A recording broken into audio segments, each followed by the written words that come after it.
백낙청 TV에 오신 시청자 여러분 반갑습니다. 최근에는 80년대 주로 쓴 글들 모은 옛날 책을 개정판을 냈는데 그 개정판을 중심으로 작가 여러분들하고 주로 대담을 하고 있습니다. 오늘 오신 분은 번역가이기도 하고 소설가이신 이주혜 작가님이신데, 이주혜 작가님 자기소개를 좀 듣고 출발하죠. 네.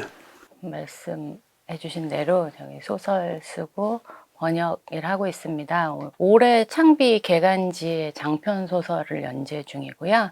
또 2년 전에 이제 첫 장편인 자두를 출간했고, 올 여름에 첫 단편집인 그 고양이의 이름은 길다를 출간했습니다. 이주혜 작가는 창비 신인소설상으로 등단하셨고, 지금 말씀하신 것처럼 개간지의 장편소설을 연재 중인데 이제 한 해 남았죠? 네. 네. 열심히 읽고 있다는 말씀 드리고. 감사합니다.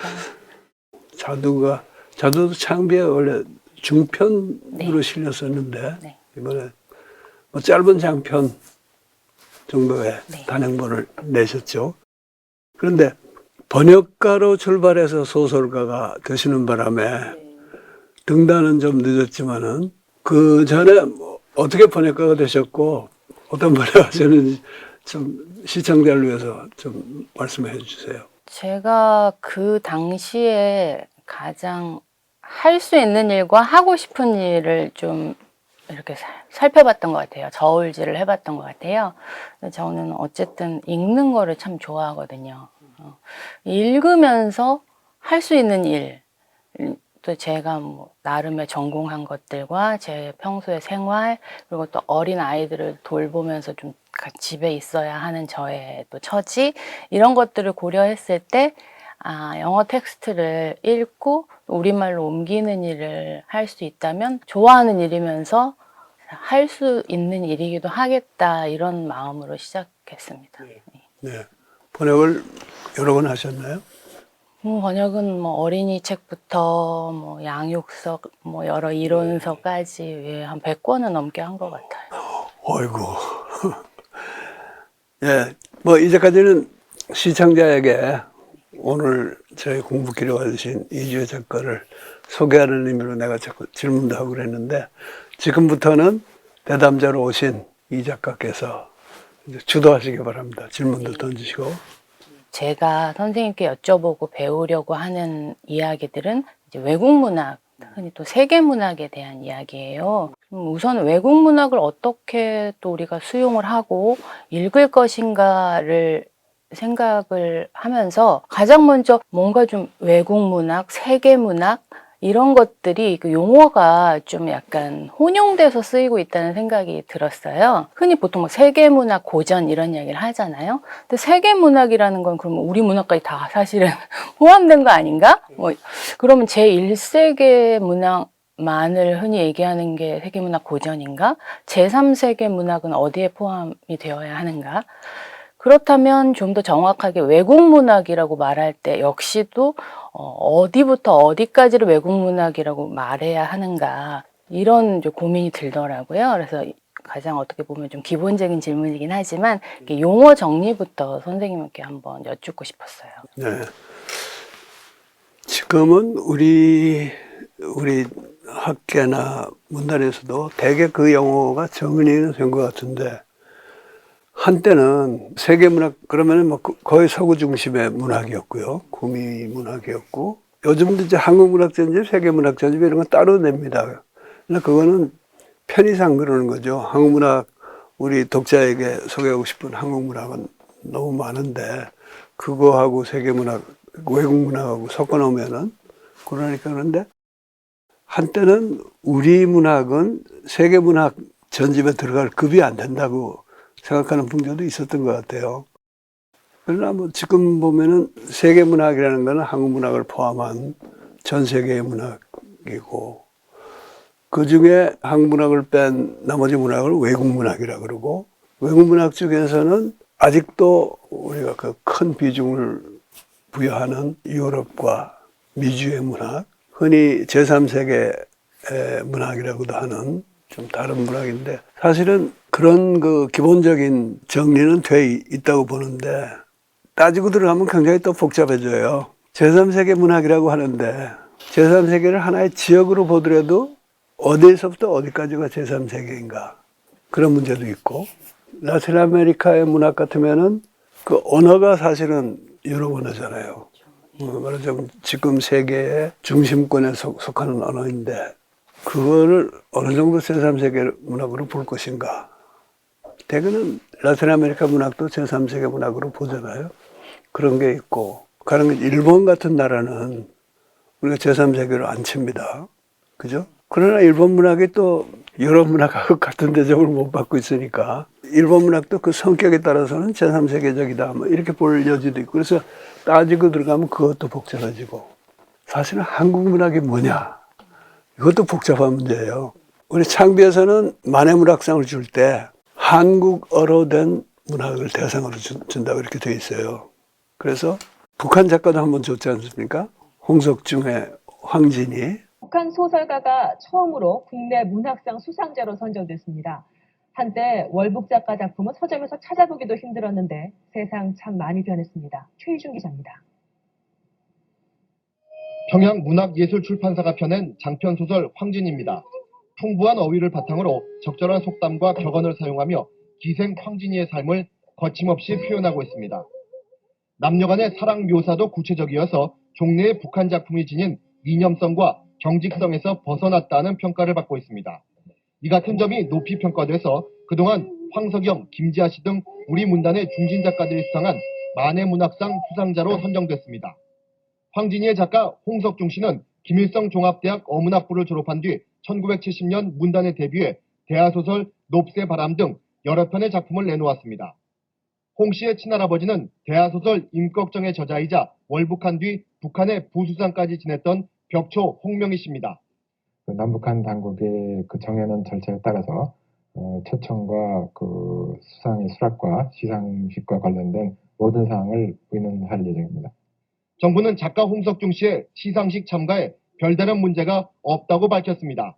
홍 씨는 할아버지를 따라 월북한 지 55년 만인 오는 11월 환갑을 훌쩍 넘긴 나이에 서울 땅을 다시 밟을 것으로 보입니다.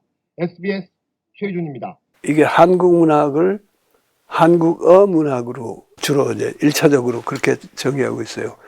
영문학이라는 것도 그렇잖아요. 영어로 된 문학이지 꼭 영국의 문학은 아니거든요. 그런데 이제 한국의 경우는 한반도에 안 살면서 다른 국적을 가졌거나 또는 일본 같은 데서 사는 제1동포들이 한국어로 쓴 문학도 있고 일본의 경우 같으면 특히 조선 사람이고 한국 사람이고 한국 문제를 다루기도 하고 일본 사회를 다루더라도 조선인의 그 독특한 시각으로 다루지만은 언어는 일본어로 쓰는 분들이 또 많잖아요.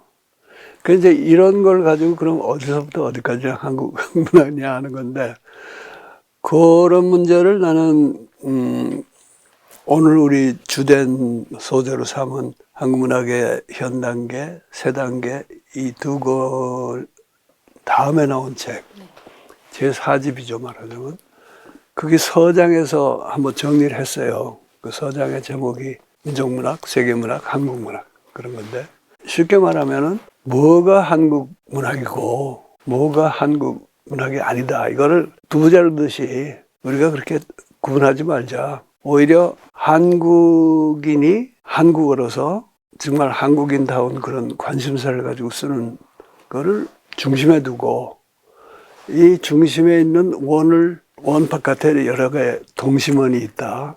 그래서 거기는 외국에서 살면서 한국어로 쓰는 문학도 있고 또 한국어를 안 썼지만은 정말 좋은 사람만이 쓸 수 있는 문학이 있고 그런 그 여러 가지 등급이 있으니까 그건 좀 넉넉하게 생각하자 하는 입장이죠. 얼마 전 화제가 됐던 이민진 작가의 파친코에 그렇죠. 떠오르네요. 네. 그것은 미국 시민이 네. 영어로 쓴 작가지만은 한국계 미국인인데다가 그 소재나 의식이 한국적이잖아요, 굉장히. 그래서 그걸 민족문학에 넣느냐 마느냐 하는 논의가 있는데 국적 등록하고 뭐 할 때처럼 이냐 아니냐 이렇게 가르지 말고 한국의 민족문학에는 여러 층에 이렇게 여러 개의 동심원이 있고, 그 파친코가 우리 그 핵심에 올 수는 없지만은 그렇다고 아예 빼지도 말자 하는, 네, 그런 생각이에요. 뭔가 동심원이라는 개념이 굉장히 인상적인 것 같습니다. 네.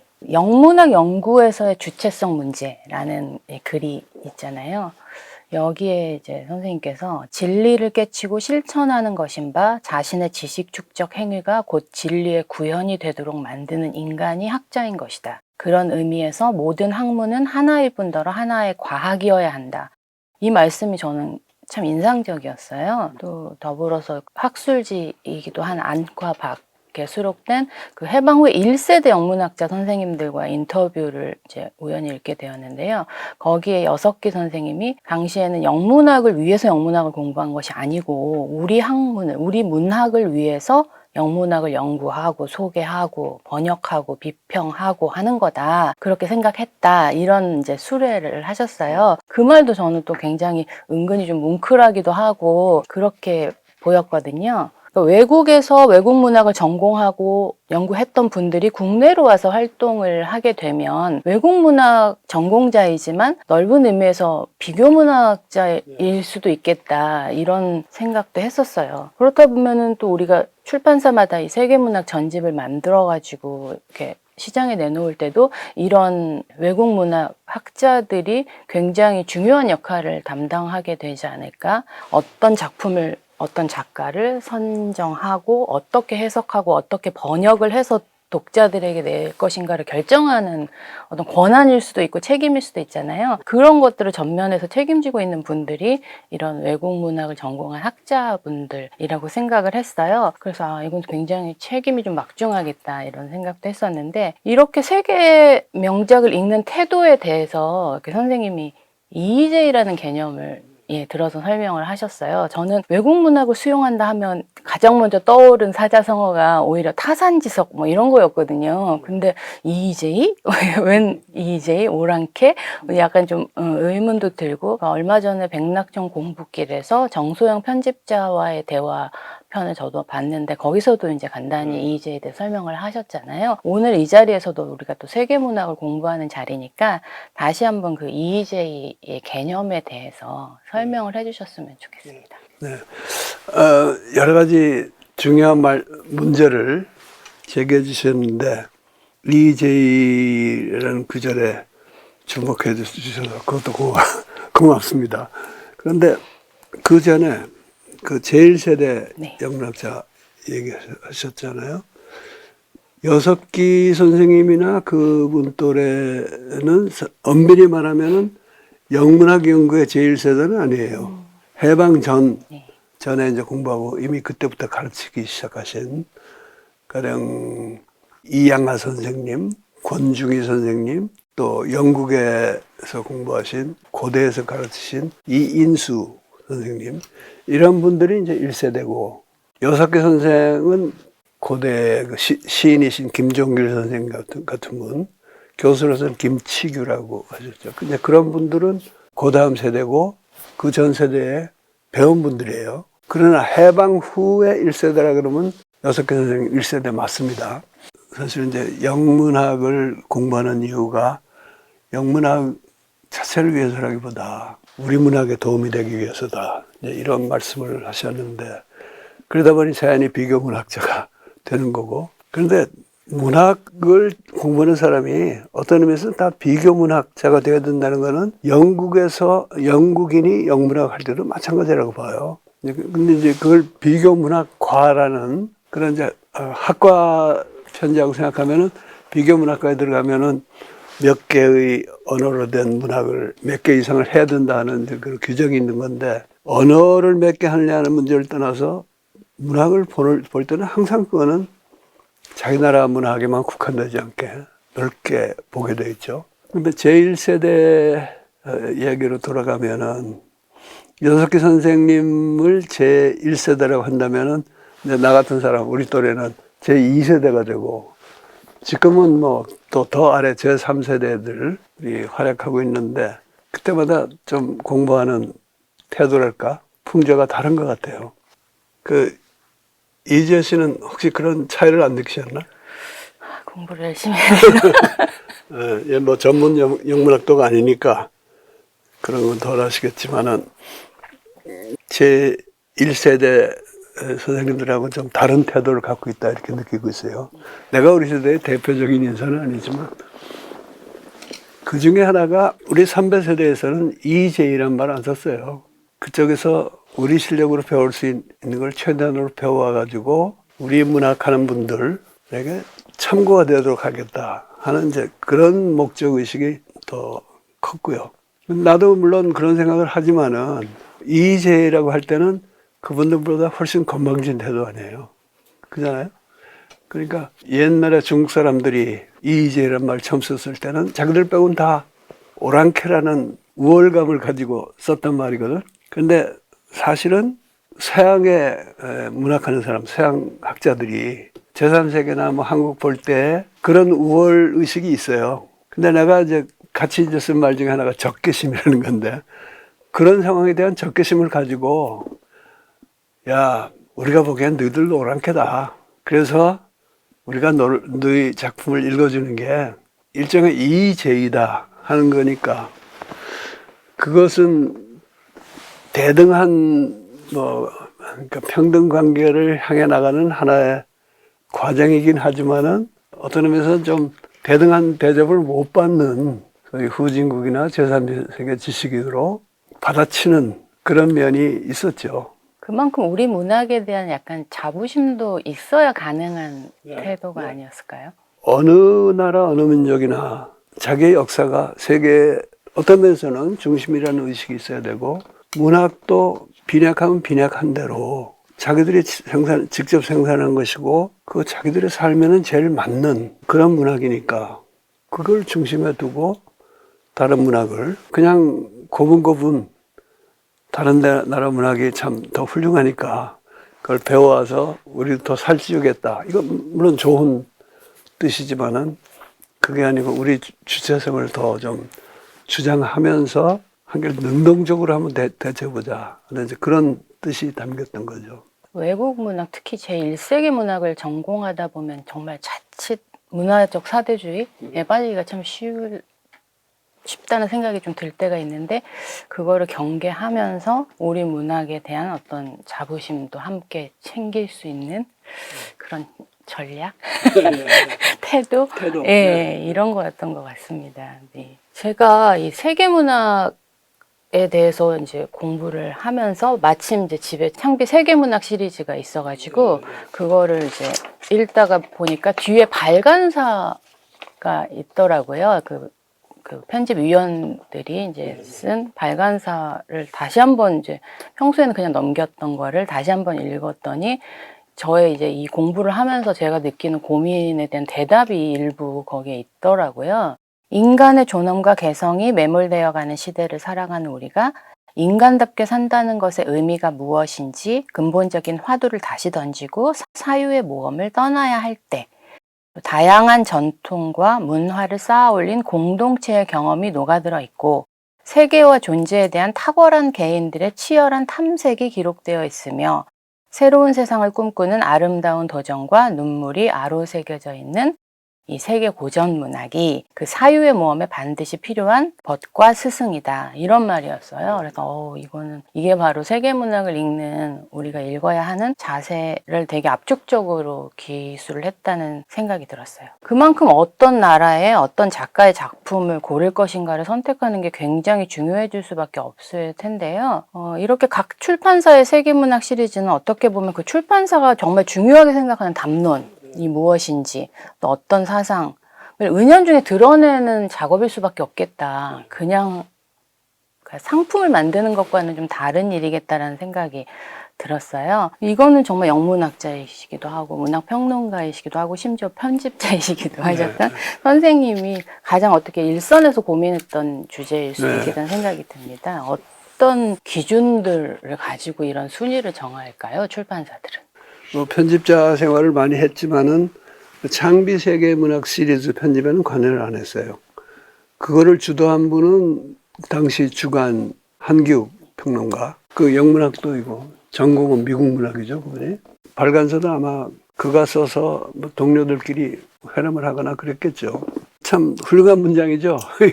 이재 작가가 알아주시니까 한 선생도 기뻐하지 않을까 싶은데, 공식적인 발간사니까 나처럼 무슨 뭐 적개심이 어떻고 이재희 뭐 이런 표현을 안 쓰고 점잖게 표현을 해서 우리가 이제 사회 모험을 해야 되는데 반드시 필요한 벗과 스승이다. 그러니까 점잖게 표현을 했는데, 나도 이렇게 동조하면서 나는 여전히 세계 문학, 세계 여러 고전 문학을 섭렵하고 거기서 좋은 걸 뽑아내면서도 뭔가 적개심은 있어야 된다고 봐요. 여전히요. 네, 여전히. 그 적개심이라는 거는 아직도 세계 문학 그러면은 그 속에서 한국 문학은 미미한 위상이고, 우리는 그들로부터 주로 배워야 된다는 이런 문화적 상황에 대해서 좀 반발심도 있어야 된다고 봅니다. 근데 그 반발심을 그냥 단순하게 발휘해가지고 그야말로 청개구리식으로 어깃장 넣는 식으로 가면 안 되고, 그런 그 적개심이 있을수록 더욱 열심히 치밀하게 공부해가지고 더 엄격하게 좋은 작품을 선정해서 우리 독자들과 함께 공부하고 사회 모험을 하자 하는 방식으로 나가는 게 옳다고 믿는데요.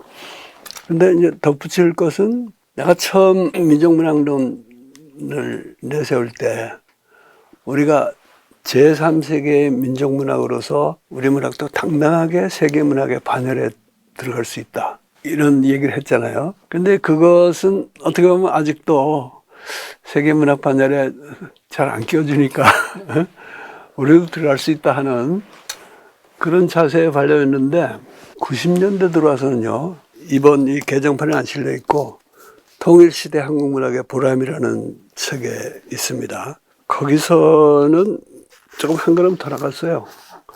그래서 우리 지금 세계문학이라는, 특히 선진국들의 문학을 볼 때, 한때 이제 그 소련 동구권에서는 사회주의 리얼리즘이라는 게 있었잖아요. 근데 이제 그것이 몰락하면서 영국에 있는 원래 파키스탄 출신의 평론가이고 작가인 분이 있어요. 타리크 알리라고. 그이가 한 말인데, 사회주의 리얼리즘은 무너졌는데 시장 현실주의는 지금 서구에서 점점 더 위세를 떨치고 있다 하는 얘기를 했어요. 그래서 그 시점에서 내가 이제 어떤 얘기를 했냐면은, 그 글은 지구시대의 민족문학이라는 글이고요. 93년에 처음 나온 글이고, 통일시대 한국문학의 보람이라는 평론집에서는 35페이지에서 36페이지에 걸쳐 있는데, 이러한 지구시대 문화의 대세 속에서 한국의 상당수 문인들이 1970년대 이래 주장하고 추구해온 민족문학은 어떤 의미를 갖는 것일까?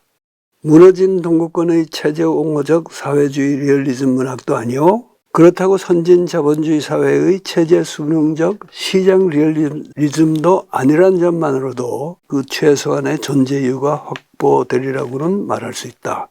그런데 여기서 진일보하여 우리가 강조해온 민족 현실의 올바른 문학적 대응이 문학과 역사 현실 사이에 잊어서는 안 될 관련을 상기시키고, 한반도라는 국지적 현실을 전지구적 관점으로 인식하는 하나의 모형을 제시하기조차 한다면, 이는 세계문학 이념의 수호와 새로운 세계문학 운동의 출현을 위해 낑낑한 요소가 아닐 수 없다.